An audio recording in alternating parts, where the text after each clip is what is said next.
গরমের দিনের জন্য এই মিষ্টি একবার কাউকে বানিয়ে খাওয়ালে বারবার আপনার কাছে অনুরোধ আসবে খাওয়ানোর জন্য। দারুণ দেখতে হয়, খেতেও ঠিক ততটাই ভালো হয়। বাড়িতে বানিয়ে দেখতে পারেন। আর বাড়িতে বানালে কমেন্ট বক্সে জানাতে একেবারেই ভুলবেন না খেয়ে আপনাদের কেমন লাগলো। প্রথমে নিতে হবে একটা কড়াই। কড়াইয়ের মধ্যে দিয়ে দিচ্ছি মেজারিং কাপের 2 কাপ জল। কড়াইটাকে যেহেতু আগে থেকে গ্যাসের ওভেনের উপর বসিয়ে রেখেছিলাম, তাই কড়াইটা বেশ গরম হয়ে গেছে। এইভাবে কড়াইয়ের মধ্যে আমি মেজারিং কাপের 2 কাপ জল দিয়ে দিলাম। এখানে আমি 400 ml এর মতন জল দিয়েছি। এবার জলটা হালকা গরম করে নিতে হবে। যখন দেখবেন জলটা হালকা গরম হয়ে গেছে, তখন 1 কাপ দুধ দিয়ে দিতে হবে। এখানে আমি গুঁড়ো দুধ নিয়েছি। এবার সমস্ত গুঁড়ো দুধটা দিয়ে দিলাম। ফ্লেমটা লোতেই আছে। লো ফ্লেমে গুঁড়ো দুধটা খুব ভালো করে মিশিয়ে নিতে হবে, যাতে দলা না পাকিয়ে যায়। আর গুঁড়ো দুধ মেশানোর সময় ফ্লেমটা সবসময় লোতেই রাখবেন, তাহলে গুঁড়ো দুধ দলা পাকাবে না। আর যদি ফ্লেমটা মিডিয়াম বা হাইতে থাকে, তাহলে কিন্তু গুঁড়ো দুধ দলা পাকিয়ে যেতে পারে। তাই এইভাবে ফ্লেমটা একেবারেই লোতে রাখবেন আর গুঁড়ো দুধটা খুব ভালো করে মিশিয়ে নিতে হবে। খুব ভালো করে মেশানো হয়ে গেছে, কোনো রকমের দলা বা দানা কিছুই নেই। এখন ফ্লেমটা মিডিয়াম টু হাইতে করে দিতে হবে। এবার দুধটা খুব ভালো করে গরম করে ফুটিয়ে নিতে হবে। এইভাবে ফ্লেমটা মিডিয়াম টু হাইতে রেখে দিলে দুধটা অনেক তাড়াতাড়ি গরম হয়ে যাবে।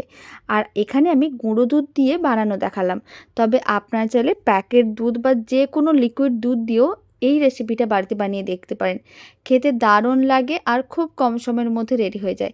গুঁড়ো দুধ দিয়ে বানালে স্বাদটা একটু বেশি হয়, তবে আপনারা চাইলে লিকুইড দুধ দিয়েও বানাতে পারেন। তার মধ্যে অল্প করে একটু গুঁড়ো দুধ মিশিয়ে দেবেন, তাহলেও হবে। খুব ভালো করে এখন দুধটাকে ফুটিয়ে নিতে হবে। কিছুক্ষণ অপেক্ষা করব। প্রায় 2-3 মিনিট পরেই দেখাচ্ছি। আপনারা দেখুন দুধটা খুব ভালো করে ফুটে উঠেছে। এখন এর মধ্যে দিয়ে দিচ্ছি 100 গ্রাম চিনি। চিনির পরিমাণ কম বেশি করতে পারেন। আপনাদের যদি মনে হয় হালকা মিষ্টি খাবেন, তাহলে কম মিষ্টি দেবেন। যদি মনে হয় বেশি মিষ্টি খেতে ভালো লাগে, তাহলে বেশি মিষ্টি দিয়ে দেবেন। এবার এর মধ্যে আমি দিয়ে দিলাম 1 চিমটের মতন কেশর। কেশরটা একেবারেই অপশনাল। আপনারা চাইলে দিতেও পারেন, নাও দিতে পারেন। তবে কেশরটা দিলে এর স্বাদ ও গন্ধ দুটোই খুবই ভালো আসবে। আর কালারটাও কিন্তু চেঞ্জ হবে। হালকা কেশরের কালার চলে আসবে। এতে দেখতেও কিন্তু দারুণ লাগবে। যদি আপনাদের কাছে থাকে তাহলে দেবেন, নাহলে নাও দিতে পারেন, কোনো অসুবিধা নেই। এবার কেশরগুলোকে খুব ভালো করে একসঙ্গে মিশিয়ে নিতে হবে। আর এইভাবেই কিন্তু প্রায় 5 থেকে 7 মিনিটের মতন দুধটাকে খুব ভালো করে ফুটিয়ে নিতে হবে। এইভাবে দুধের মিশ্রণটাকে ভালো করে ফুটিয়ে নিলে একটু ঘন হয়ে যাবে।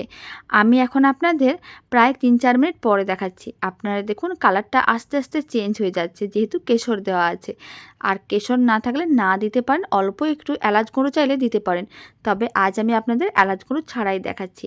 ওইদিকে দুধের মিশ্রণটা রেখে দিয়েছি যাতে ঘন হয়, আর এদিকে একটা ছোট্ট মেজারিং কাপ নিয়েছি। মেজারিং কাপের মধ্যে দিয়ে দিচ্ছি কিছুটা পরিমাণ জল। খুব বেশি না, এখানে আমি 50 ml এর মতনই জল দিলাম। খুব বেশি দেওয়ার দরকার নেই, অল্প করে একটু দিতে হবে। আর 1 চামচের মতন দিয়ে দিলাম আগার আগার পাউডার। এবার আগার আগার পাউডারটা খুব ভালো করে একসঙ্গে মিশিয়ে নিতে হবে। আর এখানে আমি রুম টেম্পারেচারের জলই নিয়েছি, কোনো রকম ঠান্ডা বা গরম জল নেওয়া যাবে না। আর খুব ভালো করে মিশিয়ে নিতে হবে। আর এদিকেও প্রায় 3-4 মিনিট হয়ে গেছে। দুধের মিশ্রণটা আগের থেকে অনেকটাই ঘন হয়ে গেছে। যেহেতু খুব বেশি জল দিইনি আর গুঁড়ো দুধ দিয়ে দুধের মিশ্রণটা রেডি করেছিলাম, তাই দুধের মিশ্রণটা কিন্তু অনেক তাড়াতাড়ি ঘন হয়ে গেছে। হালকা মালাই হয়ে গেছে, মানে হালকা ঘন হয়ে গেছে। ঠিক এরকমই মালাইয়ের মতন দুধটাকে রেডি করতে হবে, তাহলে খেতে অনেক বেশি ভালো লাগবে। আপনাদের কাছে যদি আগার আগার পাউডার না থাকে, তাহলে আপনারা কর্নফ্লাওয়ার দিয়ে রেসিপিটা বানাতে পারেন। তবে আগার আগার পাউডার আপনারা যে কোনো সুপার মার্কেট আর নাহলে অনলাইনে কিন্তু খুব সহজেই পেয়ে যাবেন। আগার আগার পাউডার দিয়ে রেসিপিটা বানালে খেতে অনেক বেশি ভালো লাগে। একবার হলেও বাড়িতে বানিয়ে দেখতে পারেন। মিশ্রণটা যেহেতু ঘন হয়ে গেছে, এখন ফ্লেমটা একেবারেই লোতে করে দিতে হবে। আর সাইডে যে মিশ্রণটা ঘন হয়ে গেছে দুধের মিশ্রণটা, সেটা খুব ভালো করে এইভাবে কড়াইয়ের চারিদিকে ছাড়িয়ে নিচ্ছি। আর ফ্লেমটা একেবারেই লোতে করে দিচ্ছি। এখন ফ্লেমটা লোতে রেখে যে আগার আগার মিশ্রণটা রেডি করেছিলাম আগার আগার পাউডার দিয়ে, সেই মিশ্রণটা এখন দুধের মধ্যে দিতে হবে। মানে দুধটাকে যে ঘন করে মালাই বানিয়ে নিয়েছি, সেই মালাইয়ের মধ্যে আগার আগার পাউডারের মিশ্রণটা দিয়ে দিতে হবে। আর দেওয়ার সময় ফ্লেমটা একেবারেই লোতে রাখতে হবে।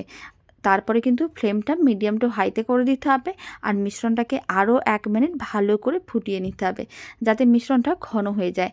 আগার আগার পাউডার দেওয়ার সঙ্গে সঙ্গে মিশ্রণটা খুব তাড়াতাড়ি ঘন হওয়া শুরু করে দেবে। মোটামুটি 1 মিনিট খুব ভালো করে মিশ্রণটাকে ফুটিয়ে নিতে হবে। এর থেকে বেশি সময়ের প্রয়োজন পড়বে না। 1 মিনিট ভালো করে মিশ্রণটাকে ফুটিয়ে নিয়েছিলাম। আপনারা দেখুন মিশ্রণটা ঘন হওয়া শুরু করে দিয়েছে। এই সময় ফ্লেমটা অফ করে দিতে হবে। আর মিশ্রণটাকে গরম অবস্থায় যেকোনো একটা পাত্রের মধ্যে ঢেলে নিতে হবে।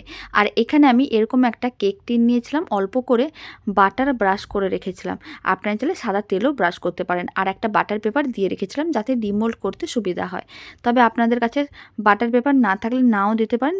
এই ডেজার্টটা খুব সহজে ডিমোল্ড হয়ে যায়। এখন গরম যে মিশ্রণটা রেডি করে রেখেছি, এই গরম অবস্থায় পুরো মিশ্রণটাকে যে কোনো পাত্রের মধ্যে ঢেলে নিতে হবে। যেই পাত্রের মধ্যে আপনারা মিষ্টিটা রেডি করতে চাইছেন, সেই পাত্রের মধ্যে ঢেলে এইভাবে এখন প্রায় 30 মিনিটের মতন রেখে দিতে হবে। আপনি চাইলে ফ্যানের নিচে রেখেও ঠান্ডা করতে পারেন, আর নাহলে ফ্রিজে রেখেও ঠান্ডা করতে পারেন। এখানে আমি ফ্রিজে রেখে ঠান্ডা করে নিয়েছিলাম, এতে ডেজার্টটাও ঠান্ডা হয়ে যায় আর তার সঙ্গে খুব সুন্দরভাবে জমাট বেঁধে যায়। 30 মিনিট পরে দেখাচ্ছি, আপনারা দেখুন খুব সুন্দরভাবে মিষ্টিটা রেডি হয়ে গেছে।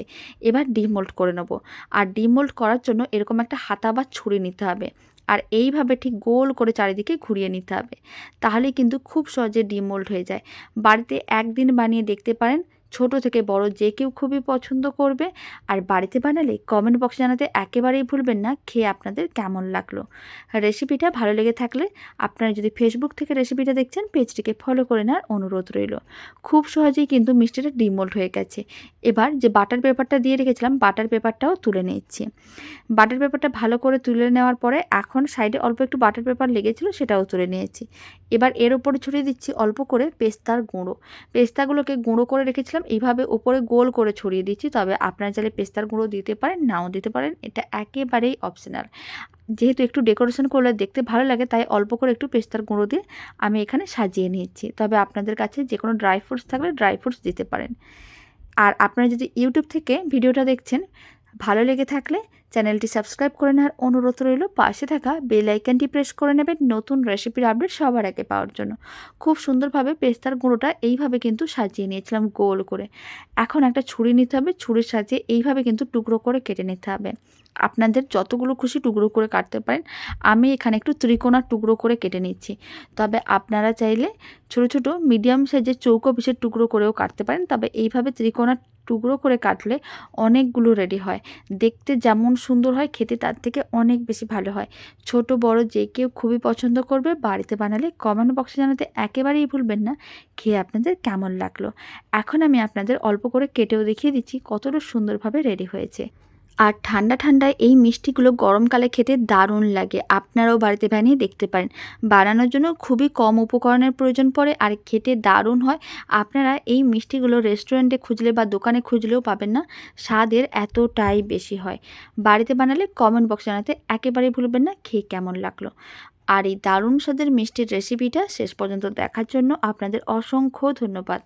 আপনারা সবাই ভালো থাকবেন, সুস্থ থাকবেন। আপনাদের সঙ্গে আবার নতুন রেসিপি নিয়ে দেখা হচ্ছে।